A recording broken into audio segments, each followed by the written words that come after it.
Hi everyone. Welcome to A guide for TGPSC exams. ఈ వీడియోలో మనం పత్రికలు అనే టాపిక్ గురించి డిస్కస్ చేస్తామండి.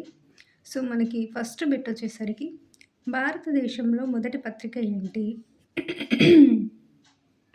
భారతదేశంలో మొట్టమొదటి పత్రిక ఏంటి అంటే బెంగాల్ గెజిట్ అండి. బెంగాల్ గెజిట్ అనేది మనకి భారతదేశంలో మొట్టమొదటి పత్రిక. ఇది 1780లో మనకు అగస్టిన్ హికే అనే వ్యక్తి మనకి 1780లో స్థాపించాడు అని గుర్తుంచుకోవాలి. మనకి సెకండ్ బిట్ వచ్చేసరికి ముద్రణాలయాల గురించి చూసుకున్నట్టయితే బ్రహ్మ విద్యా విలాస ముద్రణాలయం ఎక్కడ ఉంది? బ్రహ్మ విద్యా విలాస ముద్రణాలయము ఇది మనకి 1870లో వనపర్తి పాలకులు స్టార్ట్ చేశారండి మనకి 1870లో. సో ఈ వనపర్తి ముద్రణశాల అనేది మనకి హైదరాబాద్ సంస్థానంలోనే తొలి అచ్చు యంత్రం అనేది ఇక్కడ మనం గుర్తుంచుకోవాలి. సో ఏదైతే ఈ బ్రహ్మ విద్యా విలాస ముద్రణాలయం వనపర్తిలో స్టార్ట్ చేయబడిందో ఆ వనపర్తి ముద్రణశాలని మనకి హైదరాబాద్ సంస్థానంలో తొలి అచ్చు యంత్రము. దీని తర్వాత మనకి సెకండ్ అచ్చు యంత్రం ఎక్కడ అంటే మనకి గద్వాల సంస్థాన ముద్రణశాల 1875లో ఏర్పాటు చేయబడిందని గుర్తుంచుకోవాలి. ఫస్ట్ వచ్చేసరికి మనకి 1870లో వనపర్తి ముద్రణశాల ఇదే ఫస్ట్ అచ్చు యంత్రము. తర్వాత గద్వాల సంస్థాన ముద్రణశాల ఇది 1875లో ఏర్పాటు చేయబడింది. ఇది ఏర్పాటు చేసిన తర్వాత 5 ఇయర్స్‌కి మనకి 75లో గద్వాల సంస్థాన ముద్రణశాల ఏర్పాటు చేయబడింది. నెక్స్ట్ బిట్‌లో మనం పత్రికలు గనుక చూసుకున్నట్టయితే మనకి పత్రికల్లో జూబ్దుత్ ఉల్ అఖ్బార్ అనే పత్రిక మనకి 1833లో హైదరాబాద్లో ప్రారంభించారండి. ఏ పత్రిక? జుబ్దుత్ ఉల్ అఖ్బార్. ఏ సంవత్సరం అంటే 1833లో. మరి హైదరాబాద్లో వెలువడిన తొలి పత్రిక ఏంటి? హైదరాబాద్లో ప్రారంభించారు ఈ జుబ్దుత్ ఉల్ అఖ్బార్ కానీ హైదరాబాద్లోనే ఇది స్టార్ట్ చేయబడలేదండి. అంటే ఇండియాలో స్టార్ట్ చేయబడిన ఫస్ట్ పత్రికల్లో ఈ జుబ్దుత్ ఉల్ అఖ్బార్ కూడా ఒకటి. అది మనకి 1833లో హైదరాబాద్లో కూడా ప్రారంభించారు. కానీ హైదరాబాద్లోనే వెలువడిన తొలి పత్రిక ఏంటి అని అంటే మనకి రిసాలా తబ్బీ అండి. ఇది చాలా ఇంపార్టెంట్. రిసాలా తబ్బీ అనే పత్రిక మనకి హైదరాబాద్ నుంచి వెలువడిన తొలి పత్రిక. ఏ సంవత్సరంలో వెలువడింది అంటే 1859లో వెలువడిందండి. మరి ఈ రిసాలా తబ్బీ ఏ భాషలో విడుదలైన పత్రిక అంటే ఉర్దూ భాష అని గుర్తుంచుకోవాలి. ఇది దేనికి సంబంధించిన పత్రిక అంటే వైద్య పత్రిక. ఇదొక వైద్య ఉర్దూ పత్రిక. ఏ సంవత్సరంలో 1859లో విడుదల చేయబడింది హైదరాబాద్ నుంచి అని గుర్తుంచుకోవాలి.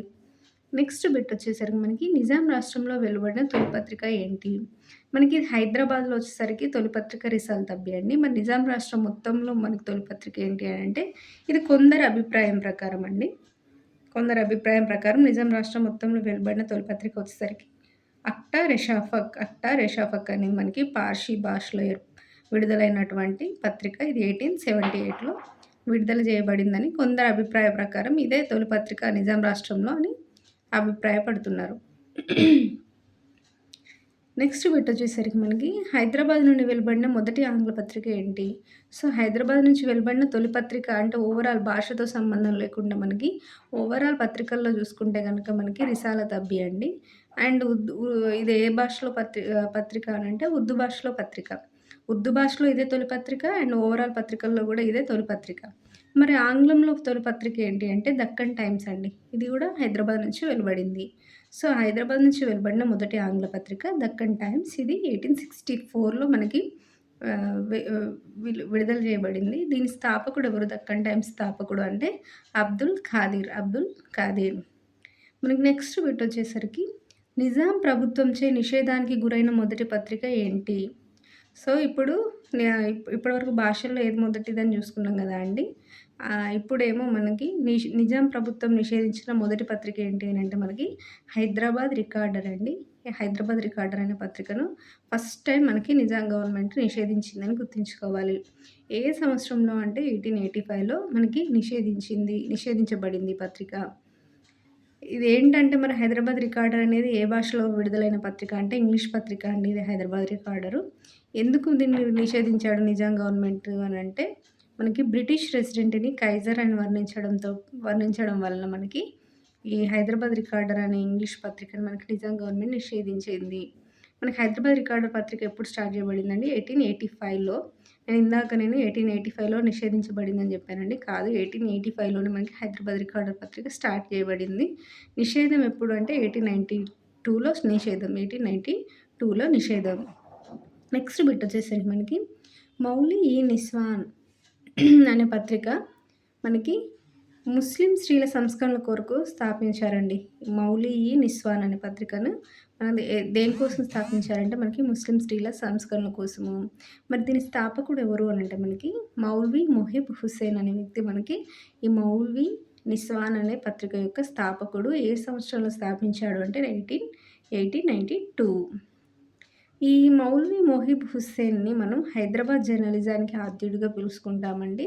సో, హైదరాబాద్ జర్నలిజానికి ఆద్యుడు ఎవరు అంటే మౌల్వి మొహిబ్ హుస్సేన్.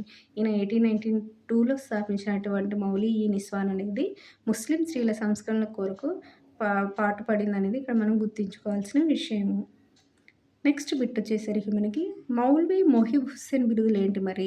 ఈయనను హైదరాబాద్ జర్నలిజానికి ఆద్యుడు అని పిలుచుకున్నాము. అంతేకాకుండా ఈయనకున్న బిరుదులు ఏంటి మరి అనంటే హైదరాబాదులో శ్రీ విద్యకు వైతాళికుడు అనేది ఒక బిరుదుంది.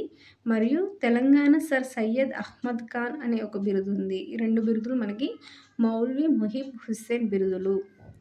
మనం పత్రికల్లో తెలుగు పత్రికలు గనుక చూసుకున్నట్టయితే గనుక మనం ఫస్ట్ పత్రిక వచ్చేసరికి తెలంగాణలో ప్రచురణ అయిన తొలి తెలుగు పత్రిక. సో, మనం తొలి పత్రికల్లో భాగంగా మనకి ఓవరాల్ అన్ని పత్రికల్లో హైదరాబాద్ నుంచి వెలువడిన తొలి పత్రిక రిసాలత్ అబ్బి. ఇది ఉర్దూ పత్రిక. సో, ఉర్దూ పత్రిక కాబట్టి ఉర్దూ భాషలో కూడా విడుదలైన తొలి పత్రిక రిసాలత్ అబ్బియే అవుతది. సో, ఉర్దూ భాషలో వెలువడిన తొలి పత్రిక రిసాలత్ అబ్బియే. అండ్ ఓవరాల్ పత్రికల్లో హైదరాబాద్ నుంచి వెలువడిన తొలి పత్రిక కూడా రిసాలత్ అబ్బియే. ఇది 1859లో ఏర్పడింది. మరి హైదరాబాద్ నుంచి వెలువడిన ఆంగ్ల పత్రికల్లో మొదటిది ఏంటిదంటే దక్కన్ టైమ్స్. అంతేకాకుండా మనకి హైదరాబాద్‌లో లేదా తెలంగాణలో ప్రచురైన తొలి తెలుగు పత్రిక ఏంటి అంటే మనకి షేద్య చంద్రిక అనేది గుర్తుంచుకోవాలి. తెలుగు పత్రికల్లో చూసుకుంటే గనుక మనకి ఏంటంటే షేద్య చంద్రిక అనేది మనకి తెలంగాణలో ప్రచురణ అయిన తొలి తెలుగు పత్రిక. మరి షేద్య చంద్రిక దేనికి సంబంధించింది? వ్యవసాయ రంగానికి సంబంధించిన పత్రిక అండి ఇది. మనకి దీన్ని సంగిశెట్టి శ్రీనివాస్ ప్రకారం ఈ పత్రిక 1886లో ప్రారంభమైందని అనుకోవచ్చు. మరి షేద్య చంద్రిక ఏ పత్రిక అనువాదం అనంటే ఉర్దూ పత్రిక అయినటువంటి పునూన్ అనే ఒక పత్రికకి ఇది అనువాదం అండి. సో, పునూన్ అనే పత్రిక ఉర్దూలో విడుదలయ్యేది. సో, ఆ పత్రికలో వచ్చే న్యూస్‌ని మనకి తెలుగులో షేద్య చంద్రిక అనే పేరుతోటి మనకి రిలీజ్ చేసేవాళ్ళు తెలుగులో. సో, మరి పునూన్‌కు ఉర్దూ పత్రిక పునూన్‌కి అనువాదం ఈ పునూన్ పత్రిక యొక్క స్థాపకుడు ఎవరు అనంటే మనకి మున్షీ మహమ్మద్ ముష్తాక్ అహ్మద్ మాలిక్. సో, మున్షీ మహమ్మద్ ముష్తాక్ అహ్మద్ మాలిక్ అనే ఒక వ్యక్తి మనకి ఈ పునూన్ పత్రిక యొక్క స్థాపకుడు అని ఇక్కడ మనం గుర్తుంచుకోవాలి. నెక్స్ట్ బిట్ వచ్చేసరికి మనకి రాపోలు ఆనంద భాస్కర్, వెల్దుర్తి మాణిక్యరావుల ప్రకారం తెలంగాణ నుండి వెలువడిన తొలి తెలుగు పత్రిక ఏంటి?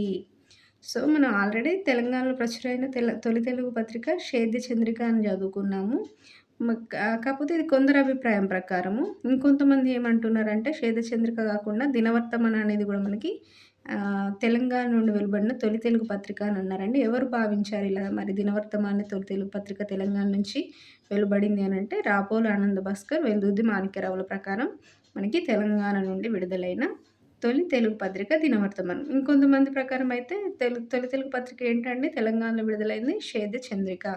సో, ఈ వర్తమాన్ అనేది మరి ఏ సంవత్సరంలో విడుదలైందంటే 1892-91లో మనకి ఈ దినవర్తమానం అనేది విడుదలైంది. నెక్స్ట్ బిట్ వచ్చేసరికి మనకి మరి దినవర్తమాన్ యొక్క స్థాపకుడు ఎవరనేది మనం చూసుకున్నట్టయితే కనుక నారాయణ స్వామి మొదలియార్ అండి. ఎక్కడి నుంచి నడిపాడంటే సుల్తాన్ బజార్ నుంచి నడిపిండు ఈ దినవర్తమాన పత్రికని. ఎవరండి దీని స్థాపకుడు? నారాయణ స్వామి మొదలియార్. సో, ఇప్పుడు నెక్స్ట్ బిట్ చూసుకున్నట్టయితే నారాయణ స్వామి మొదలియార్ 1878లో నడిపిన వారపత్రిక ఏంటి? సో, ఈ దినవర్తమాన్ని స్థాపించింది నారాయణ స్వామి మొదలియారే. సో, ఈ దినవర్తమాన్‌తో పాటుగా ఇంకొక పత్రిక కూడా నడిపాడు. అదొక వారపత్రిక అండి. ఈ వారపత్రిక ఏంటంటే అసఫుల్ అఖ్బార్. ఇది ఏ సంవత్సరంలో నడిపాడు అంటే 1878లో. మనకి నెక్స్ట్ బిట్ వచ్చేసరికి 13 బిట్ అండి. తెలంగాణలో పూర్తి స్థాయిలో వెలువడిన మొట్టమొదటి తెలుగు పత్రిక ఏంటి? ఇందాక మనం మామూలుగా తెలంగాణలో విడుదలైన తొలి తెలుగు పత్రికలు చూసుకుంటే 2 ఉన్నాయండి. మనకి 'శ్వేత చంద్రిక' అండ్ 'దినవర్తమాన్'. 'శ్వేత చంద్రిక' కొంతమంది అనుకున్నారు అది తొలి తెలుగు పత్రిక తెలంగాణలో విడుదలైందని. 'దినవర్తమాన్' పత్రికనే తొలి తెలుగు పత్రిక తెలంగాణలో విడుదలైందని ఇంకొంతమంది అనుకున్నారు. కానీ అవి పూర్తి స్థాయిలో వెలువడిన తొలి తెలుగు పత్రికలు గాదండి. పూర్తి స్థాయిలో వెలువడిన మొట్టమొదటి తెలుగు పత్రిక ఏంటి మరి అనంటే మనకి ఇది ఒక వారపత్రిక. ఇదే 'హితబోధిని'. సో, మనం ఇక్కడ గుర్తుంచుకోవాలి ఏంటంటే పూర్తి స్థాయిలో వెలువడిన మొట్టమొదటి తెలుగు పత్రిక ఏది అనంటే మనకిది 'హితబోధిని'. పూర్తి స్థాయిలో గాకుండా విడుదలైన పత్రికల్లో కొంతమంది ప్రకారం మనకి 'శ్వేత చంద్రిక', మరికొంతమంది ప్రకారం మనకి 'దినవర్తమాన్' అని గుర్తుంచుకోవాలి. సో, తెలంగాణలో పూర్తి స్థాయిలో వెలువడిన మొట్టమొదటి తెలుగు పత్రిక ఇదొక వారపత్రిక అండి 'హితబోధిని'. అంటే వారానికి ఒకసారి ఇచ్చేవారు ఈ పత్రికని.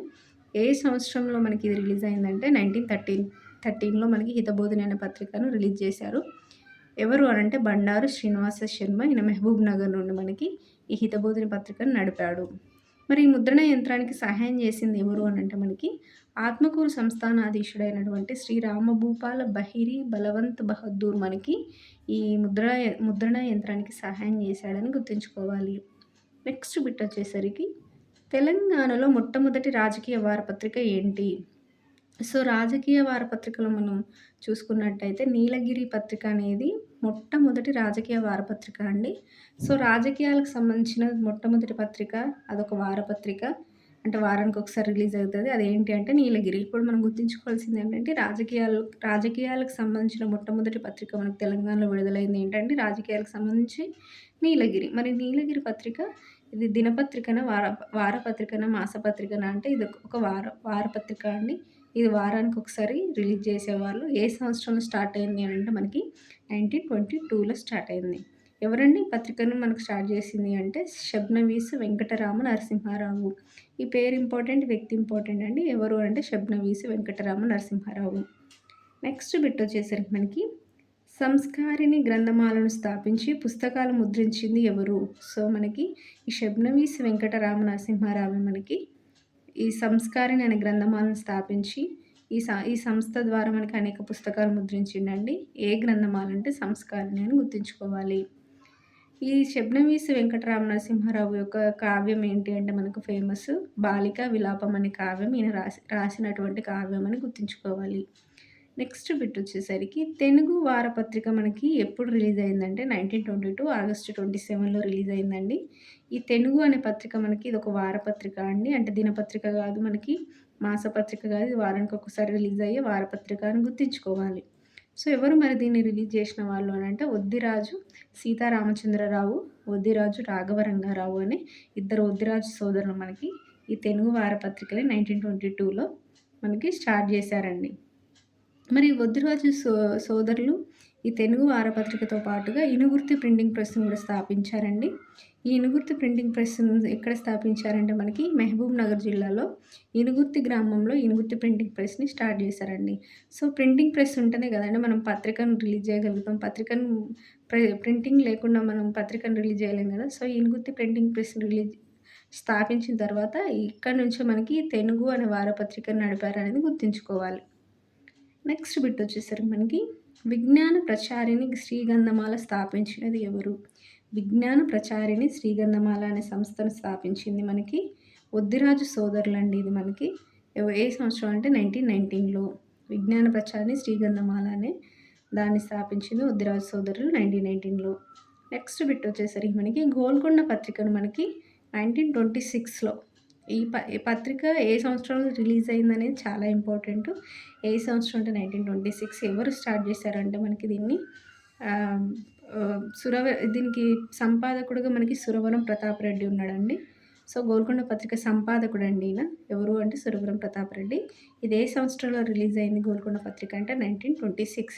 మరి ఇది దినపత్రికనా, వారపత్రికనా, మాసపత్రికనా గోల్కొండ పత్రిక అంటే ఇదొక అర్ధవార పత్రిక అండి. అంటే అర్ధవారం అంటే వారానికి 2 సార్లు ఈ పత్రికను వేసేవాళ్ళండి.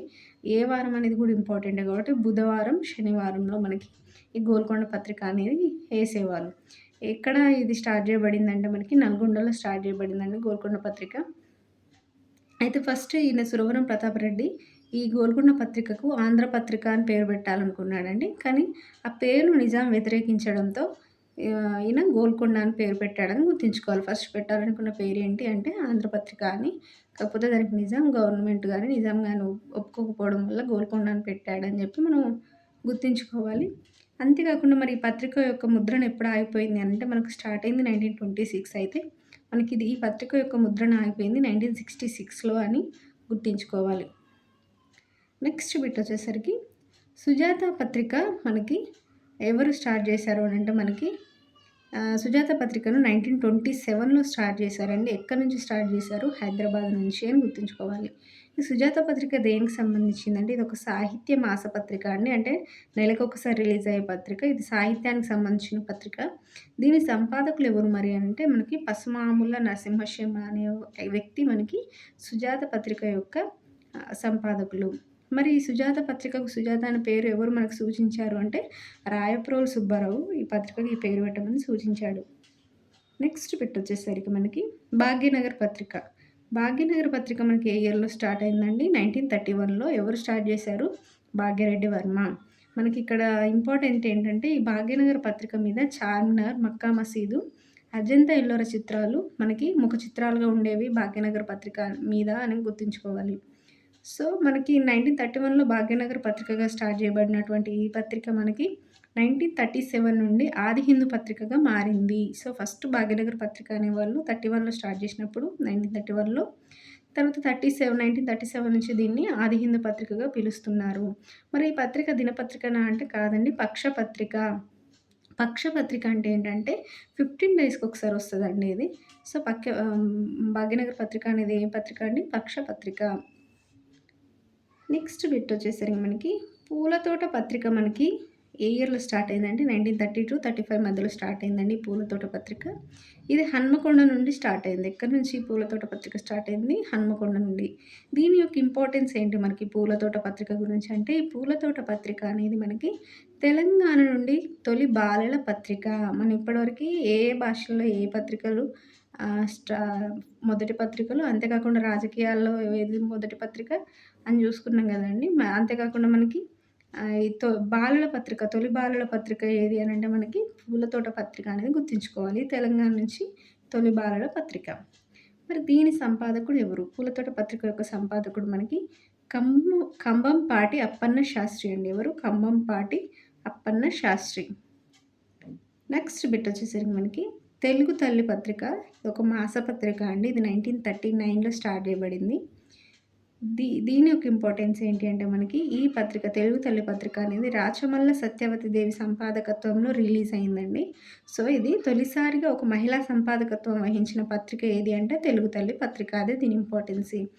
తెలుగు తల్లి పత్రిక ఏంటంటే మంత్లీ రిలీజ్ అయ్యే మాసపత్రిక. ఇది 1939లో స్టార్ట్ అయింది. కానీ దీని సంపాదకత్వం ఎవరంటే రాచమల్ల సత్యవతి దేవి అండి. అంటే ఒక మహిళ సంపాదకత్వం వహించిన తొలి పత్రిక అనేది ఇది తెలుగు తల్లి పత్రికగా గుర్తుంచుకోవాలి. నెక్స్ట్ బిట్ వచ్చేసరికి మనకి తెలంగాణ పత్రిక అండి. ఈ తెలంగాణ పత్రిక ఎప్పుడు స్టార్ట్ చేయబడిందంటే 1942లో అండి. దీని స్థాపకుడు ఎవరు అంటే రాజగోపాల్ మొదలియార్. ఎవరండి? రాజగోపాల్ మొదలియార్. దీని మరి సంపాదకుడు ఎవరు? స్థాపకుడు వచ్చేసరికి రాజగోపాల్ మొదలియార్. ఈ పత్రిక యొక్క సంపాదకుడు బుక్కపట్నం రామానుజాచారి. ఎవరండి? బుక్కపట్నం రామానుజాచారి. దీని ఇంపార్టెన్స్ ఏంటి అంటే తెలంగాణ నుండి వెలువడిన తొలి దినపత్రిక తెలంగాణ పత్రిక. సో ఇప్పటివరకు మనము పక్షపత్రికలు చూసాం, అర్ధవార పత్రికలు చూసాం, వారపత్రిక చూసాం, దినపత్రిక చూసాం, మాసపత్రిక చూసాం. కానీ తొలి దినపత్రిక ఏంటి మనకి? తెలంగాణ నుండి వెలువడిన తొలి దినపత్రిక ఏంటి అంటే తెలంగాణ పత్రిక అనేది గుర్తుంచుకోవాలి. అంటే ప్రతిరోజు రిలీజ్ అయ్యే పత్రిక ఇది తెలంగాణ పత్రిక. ఎవరు స్థాపించారంటే మనకు రాజగోపాల్ మొదలియార్. ఏ సంవత్సరం? 1942లో. దీని సంపాదకుడు ఎవరు అంటే బుక్కపట్నం రామానుజాచారి. నెక్స్ట్ బిట్ వచ్చేసరికి మనకి 24th అండి. కాకతీయ వారపత్రిక అనేది మనకి ఎవరు స్థాపించారు అంటే పివి నరసింహారావు అండి. కాకతీయ అనేది ఇది ఒక వారపత్రిక అండి. వారానికి ఒకసారి రిలీజ్ అయ్యే పత్రిక. దీన్ని పివి నరసింహారావు మనకి స్టార్ట్ చేశాడు. ఏ సంవత్సరంలో అంటే 1946లో. మరి దీని సంపాదకుడు ఎవరు? ఈ పత్రిక యొక్క సంపాదకుడు అంటే పాములపర్తి సదాశివరావు అండి. ఎవరు అంటే పాములపర్తి సదాశివరావు. నెక్స్ట్ బిట్ వచ్చేసరికి మనకి శోభా పత్రిక ఏ సంవత్సరంలో స్టార్ట్ చేయబడిందంటే 1947లో అండి. దీని స్థాపకుడు ఎవరు అంటే దేవులపల్లి రామానుజరావు. ఈ 1947లో ఏర్పాటు చేయబడినటి శోభపత్రిక యొక్క స్థాపకుడు ఎవరండి? దేవులపల్లి రామానుజరావు. మరి ఈ శోభపత్రిక దేనికి సంబంధించింది అంటే ఇదొక సాహిత్య మాసపత్రిక అండి. సాహిత్యానికి సంబంధించిన మాసపత్రిక. నెక్స్ట్ బిట్ వచ్చేసరికి మనకి స్టేట్ కాంగ్రెస్ వార్తా సంచిక అనే రహస్య పత్రికను కర్నూలు నుండి నడిపింది ఎవరు? సో మనకి స్టేట్ కాంగ్రెస్ వార్తా సంచిక అనే రహస్య పత్రిక అండి. ఇది కర్నూలు నుండి నడిపారు. కర్నూలు నుండి నడిపింది ఎవరు మరి అంటే దేవులపల్లి రామానుజరావు అండి. ఏ సంవత్సరంలో? 1947లో. ఇప్పటిదాకా మనం తెలుగు పత్రికలు చర్చించుకున్నాం కదండి. ఉర్దూ పత్రికలు మనం ఇక్కడ నుంచి చర్చించుకుంటాము. 27 బిట్ వచ్చేసరికి మనకి పాయం పత్రిక 1935లో స్థాపించబడిందండి. దీని స్థాపకుడు ఎవరు అంటే కాజీ అబ్దుల్ గఫార్ అనే వ్యక్తి మనకి పాయం పత్రిక యొక్క స్థాపకుడు. ఇది ఏ భాషలో రిలీజ్ చేయబడిందండి? ఉర్దూ భాషలో. ఇది ఒక దినపత్రిక అని గుర్తుంచుకోవాలి. పాయం పత్రిక అనేది ఏంటండి? దినపత్రిక, ప్రతిరోజు వచ్చే పత్రిక. మరి పాయం పత్రిక అనేది నిజాం ప్రజల స్వాతంత్ర్య పోరాటానికి మద్దతు ఇచ్చింది అనేది గుర్తుంచుకోవాలంటే నిజాం ప్రజలకు స్వాతంత్ర పోరాటానికి ఇచ్చింది. నిజాంకి వ్యతిరేకంగా కూడా మనకి ఇది పోరాడింది అని చెప్పి గుర్తుంచుకోవాలి ఈ పాయం పత్రిక. నెక్స్ట్ బిట్ వచ్చేసరికి మనకి రయ్యత్ పత్రిక 1927లో ఎవరు స్థాపించారు అని అంటే మనకి ఎవరి సంపాదకత్వంలో స్టార్ట్ చేయబడింది అంటే మందుముల నరసింహారావు అండి. సో రయ్యత్ పత్రిక సంపాదకులు ఎవరండి? మందుముల నరసింహారావు. ఏ సంవత్సరంలో రిలీజ్ చేయబడింది అంటే 1927లో. ఇది రయ్యత్ పత్రిక కూడా ఒక ఉర్దూ పత్రిక, కాకపోతే ఇది వారపత్రిక అని గుర్తుంచుకోవాలి. మనకి పాయం ఏంటి మరి? దినపత్రిక. రయ్యత్ వారపత్రిక అనేది గుర్తుంచుకోవాలి. మరి రయ్యత్ అంటే అర్థం ఏంటి అంటే రయ్యత్ అంటే రైతు అని అర్థం అండి. ఏమర్థం అంటే రైతు అని అర్థము. ఈ రయ్యత్ పత్రికలో ఫస్ట్ మనకు షోయబుల్లా ఖాన్ పనిచేశాడండి. ఆ తర్వాత ఆయన ఇమ్రోజ్ పత్రికలో పనిచేశాడు. ఫస్ట్ మనకి రయ్యత్ పత్రికలో కూడా పనిచేశాడు షోయబుల్లా ఖాన్ అనేది గుర్తుంచుకోవాలి. ఈ రయ్యత్ పత్రిక ఇంపార్టెన్స్ ఏంటంటే ఇది నిజాం వ్యతిరేక ఆందోళన గురించి జాతీయ నాయకులకు సమాచారం అందించింది. సో నిజాం వ్యతిరేక ఆందోళన గురించి జాతీయ నాయకులకు సమాచారం అందించిన పత్రిక రయ్యత్. అంటే ఇది కూడా నిజాంకి వ్యతిరేకంగా పనిచేసింది. నెక్స్ట్ బిట్ వచ్చేసరికి మనకి ఇమ్రోజ్ పత్రిక అనేది మనకి ఎవరు స్టార్ట్ చేశారు అంటే ఇందాక మనం రయ్యత్ పత్రికలు షోయబుల్లా ఖాన్ కూడా పనిచేశాడు ఫస్ట్ స్టార్టింగ్లో అని చదువుకున్నాం కదండి. సో ఆ షోయబుల్లా ఖాన్ మనకి ఇమ్రోజ్ పత్రికను 1947లో స్టార్ట్ చేశాడు.